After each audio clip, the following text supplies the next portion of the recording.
What you don't see behind the screen of every video game is the seedy underbelly of the gaming industry. It homes so much shady activities that it actually blows my mind.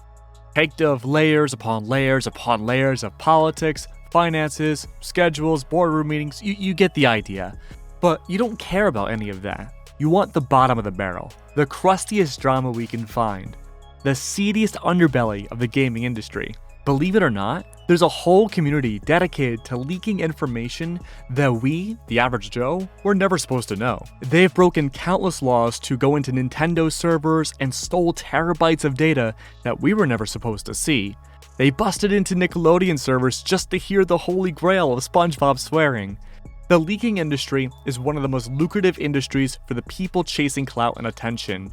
You know something that no one else does? You know something that everyone else wants to know before they're supposed to know. And also, none of these people are getting paid. Midori was the queen of her game. She was a saint for delivering reliable information on new Sonic the Hedgehog and Persona games that hadn't even been officially announced. But for Atlus and Sega, she was a stalker, manipulator, and a felon waiting to be caught after one mistake.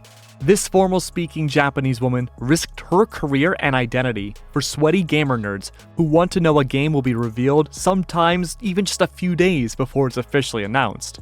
Midori was a beacon of underground information for anything Sega and Atlus.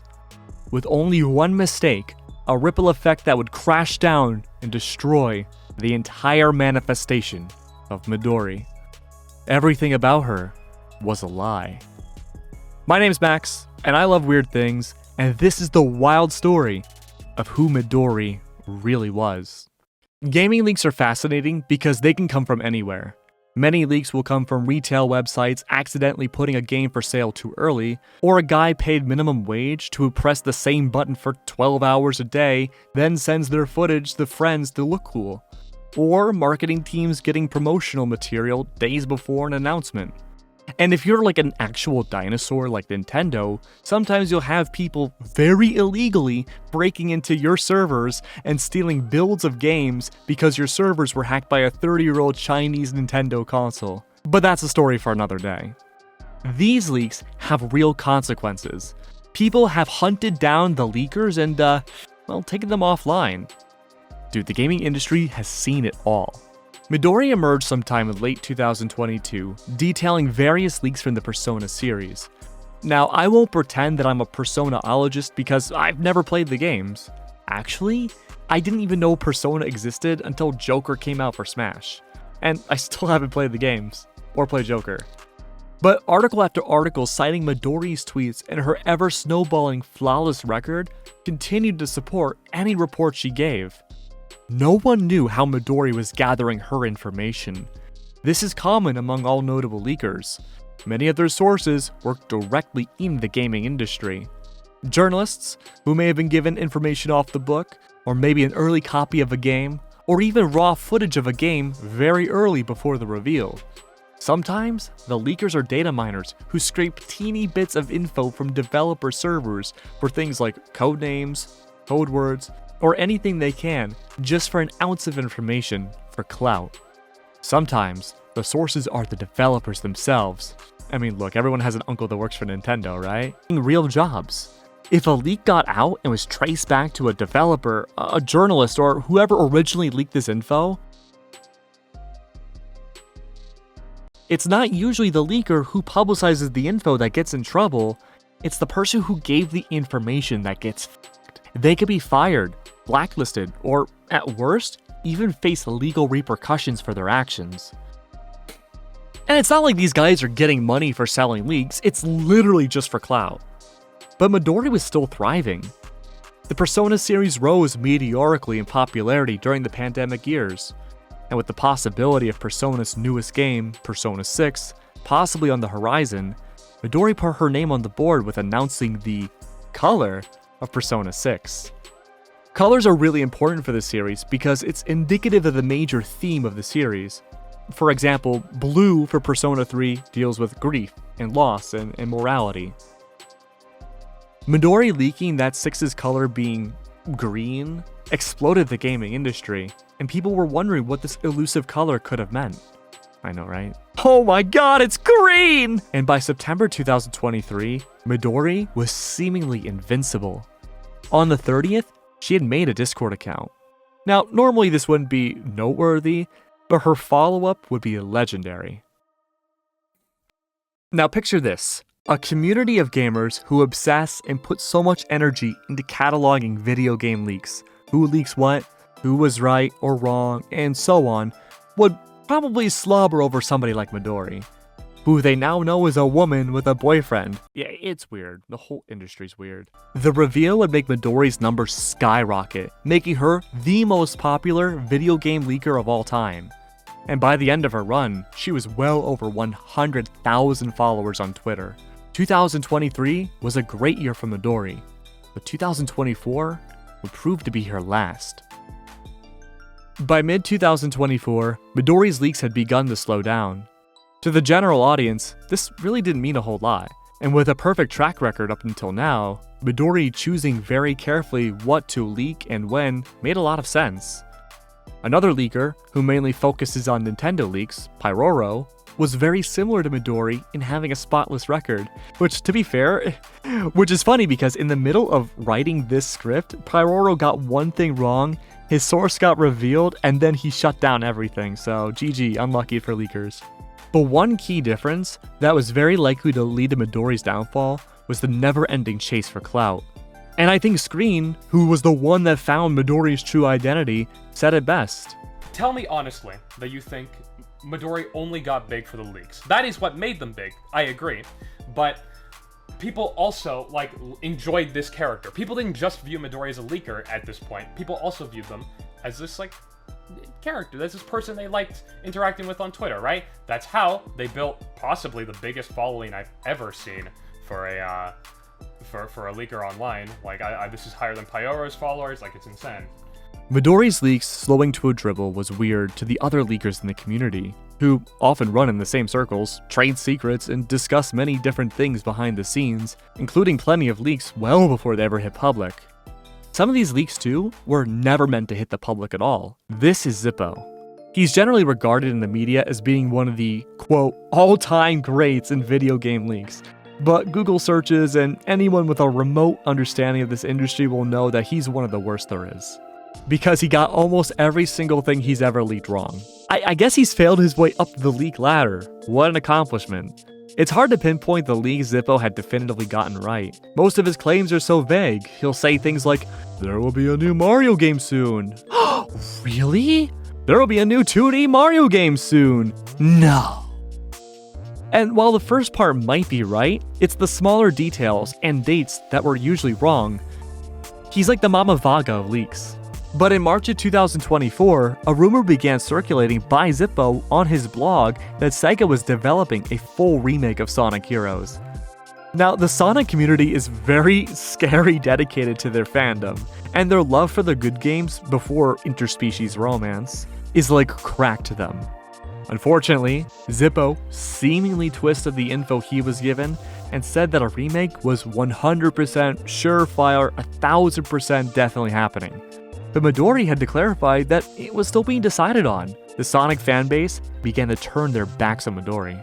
Midori revealed that she gave this information out in private to a friend, Hales, who then leaked this info to Zippo and posted it on his blog. Midori then vowed that she would never message anyone any info again. Zippo then retaliates with, sigh.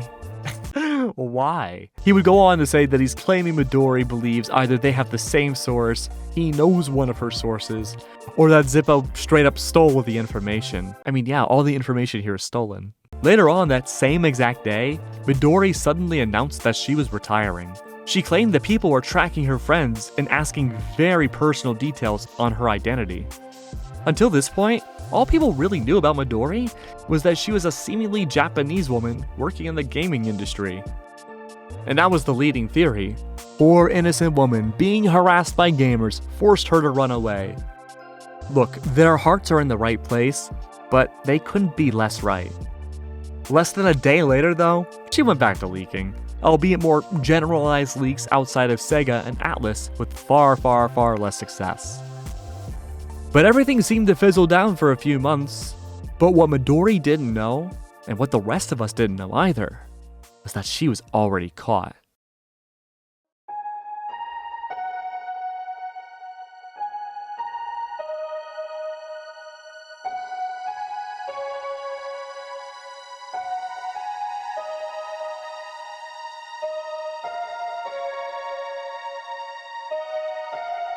On June 12th, a document released on a subreddit for tracking gaming leaks and rumors, called Gaming Leaks and Rumors, a subreddit that deified Midori as a leaking goddess, only to be quickly shut down by their moderators.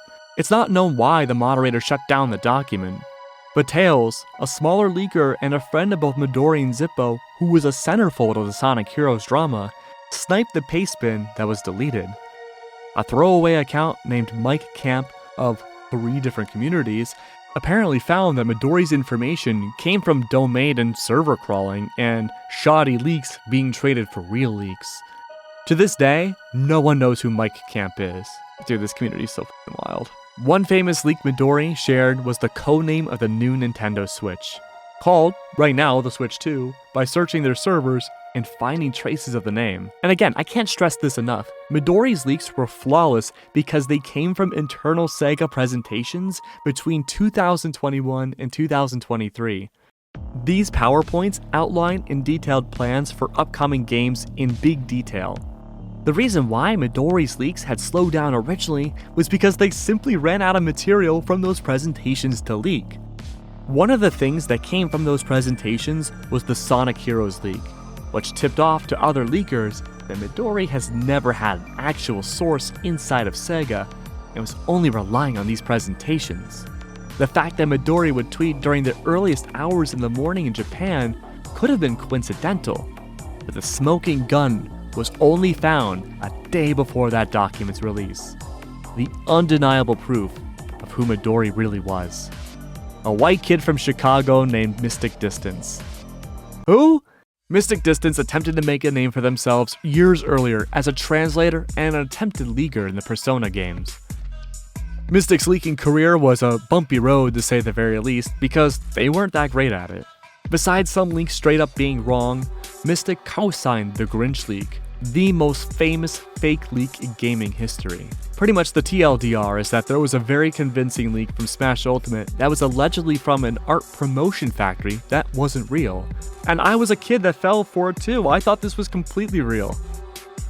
And after the leak was proven undeniably false and Mystic had backlash, he deleted his account, and this would happen multiple times.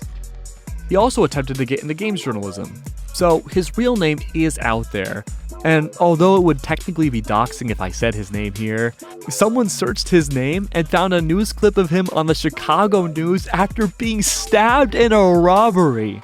He also rebranded to Midori right after. I don't think they're related though. Now, a white kid from Chicago posing as a woman online could be a cool way of gender expressionism. But LARPing as a Japanese woman with broken English in an industry that already infamously fetishizes Asian women is problematic to say the least. What's wild is that Mystic almost got away with it. Screenamer was a leaking enthusiast and a personal friend to Midori who had no idea who Mystic was. He was the one that found that smoking gun, the definitive proof that linked Mystic and Midori together. I think it's easy to look at this situation objectively and say, hey, this whole thing is pretty f***ed up and you really shouldn't do this. But Screen gives a very nuanced take.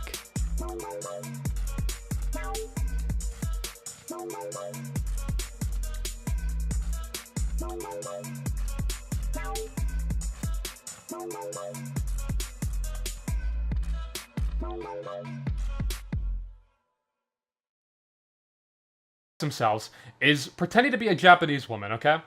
Where do we, and kind of role-playing as well, right? Where is this on the bad scale? Where is it, right? All right, sure. We can agree. Can we agree that it's less bad than pedophilia? Can we put? Okay, thank you. He's saying that it's not racist right? that Mystic would Like, what do you go put to on the this bad flow scale? Is because this really, they're fluent in you should both never be English back in and the community Japanese. forever, especially The whole considering reason the positive Midori they was do bring to the caught community? wasn't even I anything don't think so. I don't nefarious think it should like be we bad see enough with to, like, most be, like, internet ousted forever. personalities. That seems Mystic that was seems caught because he translated an obscure Japanese article for his American friends to enjoy. He only messed up because a single tweet was archived a month after he became Midori. The proof was there for almost 2 years, and he was found by one of his closest friends. Tails was justifiably upset about the breakdown of Midori's persona, but it's not like they're clean either. In fact, the entire reason why this Midori meltdown happened is largely because of them. The pastebin that was leaked was all of Screen's information, but that info was given to Tails and leaked to Mike Camp, the guy who made the document. They undercut Screen's Midori Festo, which was supposed to be a controlled explosion to expose his friend. But in a way, that still painted him in a good light because he really didn't do anything wrong other than maybe having a problematic persona. Okay, but it gets even deeper, right? A persona modder named Mudkip leaked a ton of messages between Zippo and Tails, showing that Midori had given Tails their presentation documents, the essence of Midori's leaks, and then they gave it away to Zippo, who then wrote a blog on Sonic Heroes, which led to the downfall of Midori, directly connecting everyone together. People even said that Sega hated Mystic because he would trespass on their property and harass employees for leaks. Dude, that's unhinged. Other people online speculated that Mystic might have gotten a restraining order, but I couldn't find any actual proof of that. People did point out that Sega's policies to prevent people from excessively harassing staff did change around the time Midori began leaking. So it's not an easy word to say, but it could very well coincide with Midori's existence and Mystic having to change their name because they got too close to Sega. It's truly tough to wrap my head around everything that happens in this story. The CIA level of secrecy that happens in gaming leaks. Like, remember, this isn't even games journalism. This is a weird subculture that's so hard and yet at the same time so fascinating to describe. I'm gonna leave you with a question, and I'd love to hear your thoughts in the comments. Was what Midori done wrong? Would you allow them back into the community? I'm gonna let Screen give his thoughts. So, if they've done stuff that I think can be worthy of, like, hey, if you want to come back to the community, well, hey, that's okay. I think that should be something we allow. I don't think they should be like, well, we found you out, get the fuck out of here. Like, unless they really did stuff that was like so bad they should never be able to escape it. But I don't know. It's been months since Midori's fall from grace. There's no sign of them coming back. With Pyroro gone too, gaming leaks have definitely slowed down, but funny enough, movie leaks have exploded. But I guess that means there's more for me to cover soon. If you like this video, let me know some other videos that I should work on, and I'll see you in the next one.